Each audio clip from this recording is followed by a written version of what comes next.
Campus থেকে tuition শেষ করে আমি আসলাম, এসে আমার আগের বাসে দেখি যে হট্টগোল। তারপর কাছে যাইতেই দেখি যে আমার একটা ছোট ভাইকে একজন হচ্ছে ধাক্কাধাক্কি করতেছে এবং এক পর্যায়ে তার হাতে দেখলাম যে কিছু বলতেছে যে হাতে ছুরি বা কিছু আছে। আমি ছোট ভাইটাকে সেভ করতে গেলাম, তাতে দেখি যে হাতে ছুরি এবং ছুরি চালাচ্ছে এলোপাতাড়ি। তো আমি আসলে তারপর গিয়েই দেখি হচ্ছে যে ছুরি আসলে ছোট একটা পকেট ছুরি ছিল এবং ধারালো ছিল।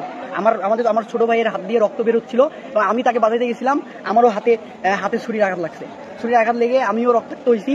তারপর কিছুক্ষণ পর দেখলাম যে সম্ভবত ক্যাম্পাসের শিবিরের অনেক ভাইরা তারা এসে উল্টা যে সন্ত্রাসী কর্মকাণ্ডটা চালাইছে, যে ছুরি চালাইছে তাকেই সেভ করতেছে এবং তাকেই সাপোর্ট করে বাকিদের যে ভিকটিম যাকে ছুরি চালাইছে তিন চারজনের মতো তাদেরকে ছুরি চালাইছে তাদেরকেই উল্টা দোষারোপ করার চেষ্টা করতেছে।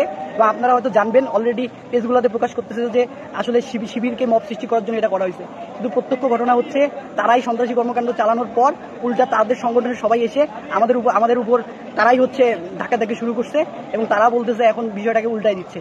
তো আমি এর তীব্র নিন্দা জানাই এবং আমি চাইবো যে এই ঘটনার সুষ্ঠু বিচার হোক এবং ক্যাম্পাসে যেন এই ধরনের সন্ত্রাসী কর্মকাণ্ড আর না হয়। ফিজিক্স 19 ব্যাচ, নাম হচ্ছে আনসারুল ভাই। ওই ভাই আমাকে বলতেছে যে তুই কত ব্যাচ? তো আমি বললাম যে হচ্ছে ভাই আমরা তো হচ্ছে 22 ব্যাচ। ভাই কি হয়েছে?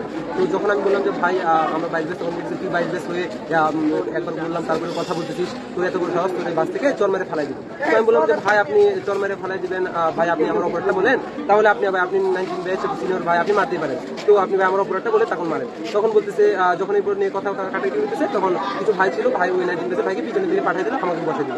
তো আমি সুন্দর করে বসে গেলাম, আমার সাথে আমার বন্ধুরা ছিল, আমরা আবার বসে সুন্দর করে আসতেছি।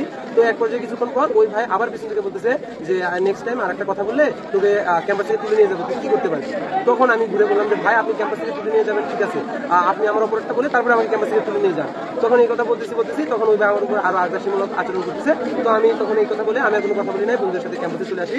ক্যাম্পাসে যখন আমি বাস থেকে নামি তখন ওই ভাই আবার পিছন থেকে আমাকে ডাক দিয়ে আমাকে বলতেছে যে হচ্ছে গিয়ে তুই বাইক বেস হয়ে তুই এত কথা বলিস না, তোকে ক্যাম্পাসে থেকে তুলে নিয়ে যাই, তুই কি করতে পারবি?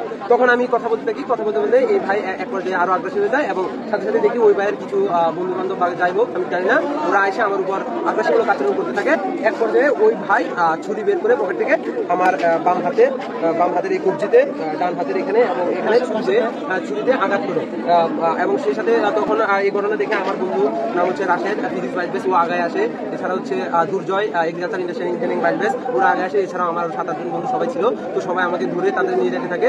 তো ওই ভাই আমার উপরে এই আগ্রাসীমূলক আচরণ করে এমনকি আমাকে ছুরিকাঘাত করে আমাকে হচ্ছে হত্যার মতো একটা নৃশংস ঘটনা ঘটানোর জন্য চেষ্টা করে। যদিও বা আজকে আমি আল্লাহর রহমতে বেঁচে গেছি।